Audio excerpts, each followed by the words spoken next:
हम हाजिर हैं आप सभी के लिए छात्रवृत्ति परीक्षा से संबंधित क्वेश्चन आंसर लेकर के। तो चलिए देखते हैं इस वीडियो में हमारे कौन से क्वेश्चन हैं जो छात्रवृत्ति परीक्षा के लिए मुख्य हैं। सबसे पहला हमारा क्वेश्चन है, बीज बोने में उपयोग होती है। ऑप्शन 4 दिए गए हैं, हंसिया, कुदाली, सीड ड्रिल, स्प्रिंकलर। तो देखिए, बीज बोने के लिए सीड ड्रिल, जैसे आप सभी जानते हैं सीड, देखिए इसमें लिखा हुआ है सीड, तो सीड बीज, ड्रिल ये बोने की मशीन है सीड ड्रिल। तो बीज बोने में जो उपयोगी है वह है सीड ड्रिल। दूसरा है, बड़े भूखंडों को खेती करने के लिए साफ करने का पर्यावरण पर निम्न प्रभाव पड़ता है। मृदा प्रदूषण, मृदा उर्वरता, मृदा अपरदन, मृदा संरक्षण। तो देखिए पर्यावरण पर क्या प्रभाव पड़ता है, मृदा अपरदन का, मिट्टी का कटाव होता है। क्वेश्चन नंबर 3 है, मक्का उगाने के लिए निम्न में से कौन सी एक अनिवार्य शर्त नहीं है। आर्द्रता, कम तापमान, वर्षा, उच्च तापमान। देखिए इसमें अगर हम देखें तो ऑप्शन नंबर 20 का सही होगा, कम तापमान। हमें मृदा के लिए कम तापमान, मक्का के लिए जो है कम तापमान की आवश्यकता नहीं, अधिक तापमान की आवश्यकता है। नेक्स्ट है, किसान द्वारा खेत से खरपतवार निकालने के लिए निम्नलिखित में से किस उपकरण का उपयोग किया जाता है। कुदाल, हल, कुल्हाड़ी, कल्टीवेटर। तो ऑप्शन नंबर ए हमारा सही है, कुदाल का प्रयोग किया जाता है। क्वेश्चन नंबर 5 है, फसलों की खेती के लिए जंगलों के बड़े पैंच के बंद होने का कारण क्या है। मिट्टी का कटाव, मृदा प्रदूषण, मृदा संरक्षण, मिट्टी की उर्वरता। तो इसमें क्या है, यह है मिट्टी का कटाव। क्वेश्चन नंबर 6, पर्वतीय भागों में किस प्रकार की खेती सर्वोत्तम मानी जाती है। कंटूर खेती, सोपानवत खेती, झूम खेती, पट्टीदार खेती। देखिए जो पर्वतीय क्षेत्र हैं वहाँ पर जो खेती होती है वह सीढ़ीदार खेती होती है, जिसको कंटूर खेती कहा जाता है। नेक्स्ट देखते हैं क्वेश्चन नंबर 7, निम्न में प्राथमिक उपभोक्ता है। गाय, बकरी, चूहा, उपयुक्त सभी। तो देखिए इनमें जो है प्राथमिक उपभोक्ता गाय, बकरी, चूहा, ये सभी जो हैं प्राथमिक उपभोक्ता है। नेक्स्ट है हमारे पास क्वेश्चन नंबर 8, प्राय किस जीव को किसान का अच्छा मित्र कहा जाता है। टिड्डा, चींटी, केचुआ, मधुमक्खी।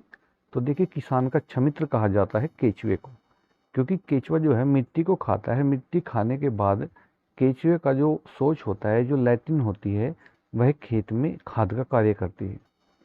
नेक्स्ट है, बीज बोने की आधुनिक विधि है कीप द्वारा, सीड ड्रिल द्वारा, हल द्वारा, टिलिंग द्वारा। मैंने आपको अभी बताया था कि सीड ड्रिल सबसे अच्छी आधुनिक विधि है। उसके बाद क्वेश्चन नंबर 10 है, किस फसल का प्रतिरोपण होता है। गेहूं का, चना, चावल या मक्का। प्रतिरोपण का मतलब है कि कौन सी इनमें से ऐसी फसल है जिसकी हम पहले बीज बोते हैं, उसकी पौध तैयार करते हैं, फिर उसकी पौध को वहां से उखाड़ करके फिर बड़े खेत में लगाते हैं। तो कृषि में जो है प्रतिरोपण वाली इनमें से जो फसल है वह है हमारी चावल, जिसे आप धान कहते हैं। क्वेश्चन नंबर 11 है, कृषि में संयुक्त का उपयोग कहाँ होता है। कूटने में, फटकने में, फसल काटने में, शस्य कर्तन यानी कि हार्वेस्टिंग, कूटने और फटकने में। तो देखिए इसका ऑप्शन है डी, शस्य कर्तन, हार्वेस्टिंग, कूटने और फटकने में। क्वेश्चन नंबर 12 है, खरीफ फसल एक उदाहरण है। गेहूं, मटर, मक्का, चना। अर्थात खरीफ में कौन सी फसल होती है निम्न में से। तो देखिए गेहूं, मटर, मक्का और चना। यदि आप देखेंगे हमारी खरीफ की फसल धान की फसल होती है और उसके साथ ही हम मक्का बोते हैं, तो इसलिए खरीफ की फसल का जो हमारा उदाहरण एग्जाम्पल होगा वह होगा मक्का। क्वेश्चन नंबर 13 है, जब एक ही तरह के पौधों की बड़े पैमाने पर एक जगह पर खेती की जाती है तो इसे कहा जाता है। जायद की फसलें, रबी की फसलें, खरीफ की फसलें, कोई नहीं। तो देखिए इसे कहा जाता है जायद की फसलें। क्वेश्चन नंबर 14, उन फसलों का नाम बताइए जो बरसात के मौसम में उगाई जाती है। जायद की फसलें, रबी की फसलें, खरीफ की फसलें, इनमें से कोई नहीं। देखिए आज का टॉपिक जो है ये साइंस के अंतर्गत, विज्ञान के अंतर्गत जो है एग्रीकल्चर का है, कृषि का है। तो जो फसलें बरसात के महीने में जो है उगाई जाती है, उन्होंने कहा है कि जो बरसात के मौसम में उगाई जाती है। तो बरसात के मौसम की यदि हम बात करें तो देखिए जो खरीफ की फसलें हैं ये हम बरसात के मौसम में ही उगाते हैं। नेक्स्ट है, सर्दी के मौसम में उगाई जाने वाली फसलों के नाम बताइए। देखिए, फसलें रबी की फसलें या खरीफ की फसलें। तो देखिए, सर्दी के मौसम में रबी की फसलें उगाई जाती है। क्वेश्चन नंबर 16, भारत में वर्षा ऋतु आमतौर पर शुरू कब होती है?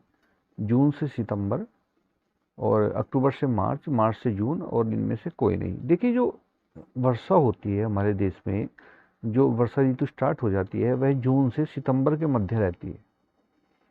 उसके बाद है क्वेश्चन नंबर 17, पौधों के स्वस्थ विकास के लिए उन पदार्थों का नाम बताइए जिन्हें पोषक तत्वों के रूप में मिट्टी में मिलाया जाता है।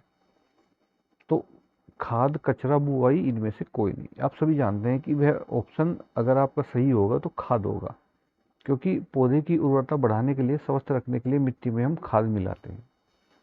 क्वेश्चन नंबर 18, मिट्टी को ढीला करने और मोड़ने की प्रक्रिया को कहते हैं जुताई, बुआई, बुआनाई, इनमें से कोई नहीं। तो वे ये कहलाती है जुताई। ऑप्शन नंबर ए सही होगा। क्वेश्चन नंबर जो है आपका 19 है, उस आधुनिक विधि का नाम बताइए जिसका उपयोग जो है सिंचाई के लिए किया जाता है। स्प्रिंकलर सिस्टम या ड्रिप सिस्टम, ए बी दोनों या उपयुक्त में से कोई नहीं। तो देखिए, ए और बी, स्प्रिंकलर सिस्टम और ड्रिप सिस्टम, दोनों सिस्टम ऐसे हैं जिनका उपयोग हम सिंचाई के लिए करते हैं। क्वेश्चन नंबर 20 है, उस पारंपरिक विधि का नाम बताइए जिसका उपयोग सिंचाई के लिए किया गया है। चरखी प्रणाली, लीवर, ढेकली, ये सभी। तो देखिए, चरखी प्रणाली, लीवर, ढेकली, ये सभी जो है पारंपरिक है, अर्थात पुराने समय से ही चलती चली आ रही हैं। तो ऑप्शन नंबर डी हमारा बिल्कुल सही होगा। तो देखिए, ये थे हमारे छात्रवृत्ति संबंधी परीक्षा से संबंधित बहुत ही खास क्वेश्चन। नेक्स्ट वीडियो में हम फिर से हाजिर होंगे आप सभी के लिए साइंस या मैथ की सीरीज लेकर के। धन्यवाद।